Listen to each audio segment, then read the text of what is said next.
ಹೌದೌದೌದು, ನಿಮ್ಮನೆ ಕಾಫಿ ಲೋಟದಲ್ಲಿ ಕಾಫಿ ಕುಡಿದ್ರೆ ಅದ್ರ ರುಚಿನೇ ಬೇರೆ. ಈ ಲೋಟದಲ್ಲಿ ಕುಡಿದ್ರೆ ಏನೋ ಒಂಥರ ಡಿಫ್ರೆಂಟ್ ಟೇಸ್ಟ್. ನಾಳೆಯಿಂದ ನನ್ಗೂ ಸ್ಟೀಲ್ ಲೋಟನೇ. ಸರಿ ಆಯ್ತು. ರಾಮ್, ಸಿಹಿ ಜೊತೆ ಮಾತಾಡಿ ನಿಮ್ಮ ಮನ್ಸು ಲೈಟ್ ಆಯ್ತಾ? ಅದೇನ್ ಸೀಕ್ರೆಟ್ ಅಂತ ಈಗ್ಲಾದ್ರೂ ಹೇಳ್ಬಾರ್ದಾ? ಸೀಕ್ರೆಟ್ ಏನಲ್ಲ, ಹೇಳಕ್ ಇಷ್ಟ ಇರ್ಲಿಲ್ಲ ಅಷ್ಟೇ. ನನ್ ಮೂಡ್ ಹಾಳಾಗಿದೆ ಅಂತ ನಿಮ್ ಮೂಡು ಹಾಳಾಗ್ಬಾರ್ದಲ್ವಾ, ಅದಕ್ಕೆ. ಬಟ್ ಈಗ ಹೇಳ್ಬೇಕಾಗಿದೆ. It's about Chand. ಅವಳನ್ನ ಕೆಲಸದಿಂದ ಕಿತ್ತಾಕದ್ನಲ್ಲ, ಅದಕ್ಕೆ ಜಗಳ ಮಾಡ್ಕೊಂಡ್ ಬಂದಿದ್ಲು. ಈ ವಿಚಾರವಾಗಿ ನಿಮ್ಗೂ ಕಾಲ್ ಮಾಡೋಕ್ಕೆ ಟ್ರೈ ಮಾಡಿದಾಳೆ. ದಯವಿಟ್ಟು ಅವಳು ಕಾಲ್ ಬಂದ್ರೆ ಆನ್ಸರ್ ಮಾಡಬೇಡಿ ಪ್ಲೀಸ್. ಇಗ್ನೋರ್. ನನಗ ಫರ್ಗೆಟ್ ಇಟ್ ಸೀತಾ. ಛೇ, ಚಾಂದನಿಗೆ ನನ್ನಿಂದ ಹರ್ಟ್ ಆಯ್ತೋ ಏನೋ. ಹಲೋ, ನೀವೇನ್ ಯೋಚನೆ ಮಾಡ್ತಾ ಇದ್ದೀರಾ ಅಂತ ನಂಗೆ ಚೆನ್ನಾಗಿ ಗೊತ್ತು. ನಿಮ್ಮಿಂದ ಅವಳು ಕೆಲಸ ಹೋಯ್ತಲ್ಲ ಅನ್ನೋ ಯೋಚನೆ ಎಲ್ಲ ಮಾಡಕ್ ಹೋಗ್ಬೇಡಿ. For god sake. ನಮ್ಮಿಬ್ರ ಮಧ್ಯೆ ಯಾರು ಬರಕ್ಕಾಗಲ್ಲ. ಅಕಸ್ಮಾತ್ ಯಾರಾದ್ರೂ ಬಂದ್ರೆ ಅವ್ರಿಗೆ ಜಾಗನೂ ಇರೋದು.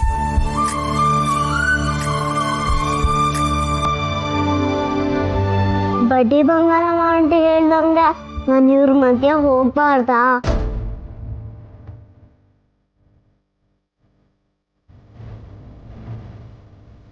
ನನ್ನ ಅಪ್ಪ ಅಮ್ಮ ಮಧ್ಯೆ ಹೋಗಲ್ಲ.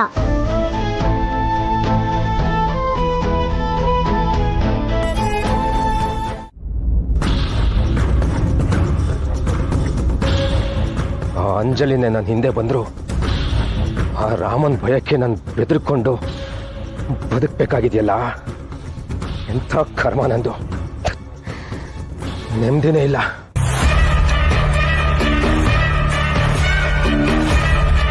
ನನ್ನ ನೆಮ್ಮದಿನ ಯಾರ್ಯಾರು ಹಾಳು ಮಾಡಿದ್ರೋ ಅವ್ರು ಯಾರೂ ನೆಮ್ಮದಿಯಾಗಿರ್ಬಾರ್ದು. ಯಾರೂ ನೆಮ್ಮದಿಯಾಗಿರ್ಬಾರ್ದು.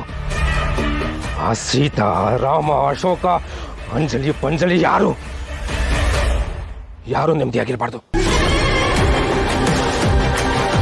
ಇಷ್ಟೆಲ್ಲ ಆಗಿದ್ದು ಆ ಸೀತಾಯಿಂದಾನೆ. ಅವಳನ್ನ ಮಾತ್ರ ನಾನು ಸುಮ್ಮನೆ ಬಿಡೋದಿಲ್ಲ.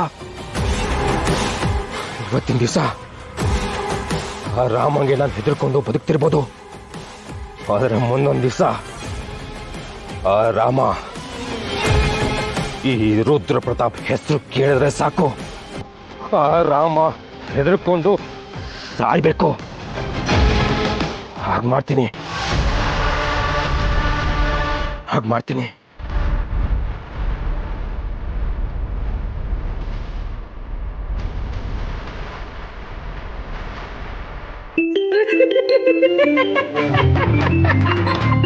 ರಾತ್ರಿ ಇಷ್ಟೊತ್ತಾಯ್ತು ಇನ್ನೂ ಮೊಬೈಲ್ ನೋಡ್ತಾ ಕೂತಿದ್ಯಲ್ಲ? ಹೊತ್ತು ಇಲ್ವಾ? ಯಾವಾಗ ನೋಡಿದ್ರು ರೀಲ್ಸ್ ನೋಡ್ತಾ ಕುತ್ಕೊಂಡ್ಬಿಡ್ತೇನೆ. ಈಗ ಫೋನ್ ಹುಡುಕ್ತಾ ಇರೋದು ನಿಂದು. ಫೋನ್ ಬರ್ತಿರೋದು ನಿನಗೆ. ಇಷ್ಟೊತ್ತಲ್ಲಿ ಯಾರೇ ಅದು ನಿನಗೆ ಫೋನ್ ಮಾಡ್ತಾ ಇರೋದು? ಯಾರ್ದಾದ್ರೂ ಫೋನ್ ಬಂದಾಗ್ಲೇನಾ ನಿನಗೂ ಒಬ್ಳು ಹೆಂಡ್ತಿದ್ದಾಳೆ ಅನ್ನೋದು ಗೊತ್ತಾಗೋದು? ಫೋನ್ ಎತ್ ಸಾಯಕ್ ಏನ್ ಇವ್ರಿಗೆ? ಇಷ್ಟ ಬೇಗ ಮಲ್ಕೊಂಬಿಟ್ರ? ಇಲ್ಲಿ ನನ್ನಿದ್ದೆ ಹಾಳಾಗ್ತಾ ಇದೆ, ಇವ್ರು ಮಲ್ಕೊಂಬಿಟ್ರ? Phone receive ಮಾಡ್ರೋ. $420?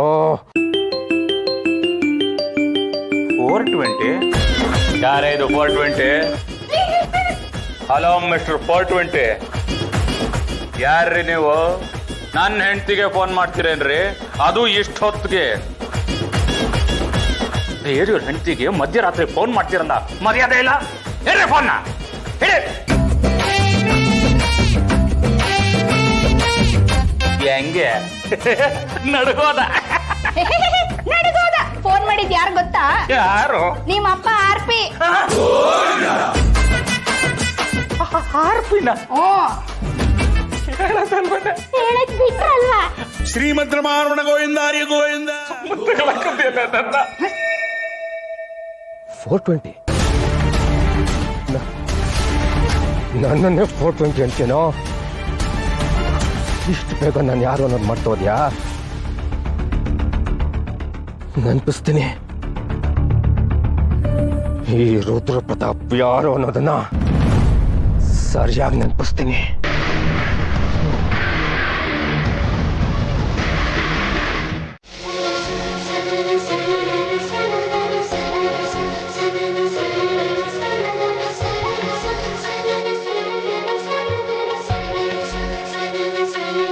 ಒಳ್ಳೆ ಸ್ಕೂಲ್ ಕಣ, ಇವತ್ತೇ ಹೋಗಿ ನೋಡ್ಕೊಂಡು ಬಾ. ಏನಾಯ್ತು, ಏನು ಮಾತಾಡ್ತಾನೆ ಇಲ್ಲ? ತಾತ, ಸಿಹಿ ತುಂಬಾ ಚಿಕ್ಕವಳು ತಾತ. ಅವಳನ್ನ ಈಗಲೇ ಮನೆಯಿಂದ ಅಷ್ಟು ದೂರ ಕಳ್ಸೋದು ನಂಗೆ ಯಾಕೋ ಸರಿ ಕಾಣ್ತಾ ಇಲ್ಲ. ಅವಳು ನಮ್ಮ ಜೊತೆ ಇದ್ರೆ ಬೆಟರ್. ರಾಮ, ನೀನು ಕೂಡ ಅಂಥದ್ದೇ ಸ್ಕೂಲ್ನಲ್ಲಿ ಓದಿ ಬೆಳೆದಿದ್ದಲ್ವೇನೋ? ಏನು ಕೆಟ್ಟದ್ದಾಗಿದೆ? ಸ್ವತಂತ್ರವಾದ ವ್ಯಕ್ತಿತ್ವ ಬೆಳೆಸ್ಕೊಳ್ಳೋದಕ್ಕೆ ಸಹಾಯ ಆಗಿಲ್ವಾ? ಸಿಹಿಗೂ ಹಾಗೆ ಆಗತ್ತೆ. ಜೊತೆಗೆ ನೀವಿಬ್ರು ಗಂಡ ಹೆಂಡ್ತಿನೂ ಪರಸ್ಪರ ಸಮಯ ಕಳೆಯೋದಕ್ಕೆ ಇದೇ ಸರಿಯಾದ ಸಮಯ. ನಾನು ಇದ್ರ ಬಗ್ಗೆ ಚೆನ್ನಾಗಿ ಯೋಚನೆ ಮಾಡಿ ನಿರ್ಧಾರಕ್ಕೆ ಬಂದಿದ್ದೀನಪ್ಪ. ಅಲ್ಲ ತಾತ, ಬಾಮ್ಮ ಬಾ. ಆಯಾ, ಕುಡಿಯೋದಕ್ಕೆ ಕಾಫಿ ತರ್ತೀಯ ಅನ್ಕೊಂಡ್ರೆ ಬರೀ ಕೈಯಲ್ಲಿ ಬಂದಿದ್ಯಲ್ಲಮ್ಮ. ತಾತ, ಅದು ಚಿಕ್ಕಿ ಮಾಡ್ತಿದ್ದಾರೆ, ಇನ್ನೇನ್ ತರ್ತಾರೆ? ಅಯ್ಯೋ, ನಾನು ಸಾಧನ ಮಾಡೋ ಕಾಫಿನ ಇಷ್ಟು ವರ್ಷ ಕುಡ್ದಿದ್ದೀನಲ್ಲಮ್ಮ. ನಿನ್ನ ಕೈ ಕಾಫಿ ಕುಡಿಬೇಕು ಅಂತ ನನಗೆ ಆಸೆ ಆಗಿದೆ. ಹೋಗಮ್ಮ, ನೀನೇ ಕೈಯಾರ ಮಾಡಿಕೊಂಡು ತಂದ್ಕೊಟ್ಟ. ತಾತ, ಹಾಗೆ ಇನ್ನೊಂದು ವಿಷಯ ಮಾತಾಡಕ್ ಬಂದೆ. ಮಾತಾಡಮ್ಮ. ಸಿಹಿಗೆ ಬೇರೆ ಸ್ಕೂಲ್ ನೋಡ್ತಿದ್ದೀರಂತೆ. ಈ ವರ್ಷ ನಾನೇ ಅವಳಿಗೆ ಹೋಮ್ ಸ್ಕೂಲಿಂಗ್ ಮಾಡ್ಲಾ? ಓಹೋ, ಅದು ಬೇರೆನಾ? ಸರಿ, ಗಂಡ ಹೆಂಡತಿ ಇಬ್ರು ಸೇರ್ಕೊಂಡು ಮಗುಗೆ ಪಾಠ ಮಾಡ್ಕೊಂಡೇ ಇದ್ಬಿಡಿ.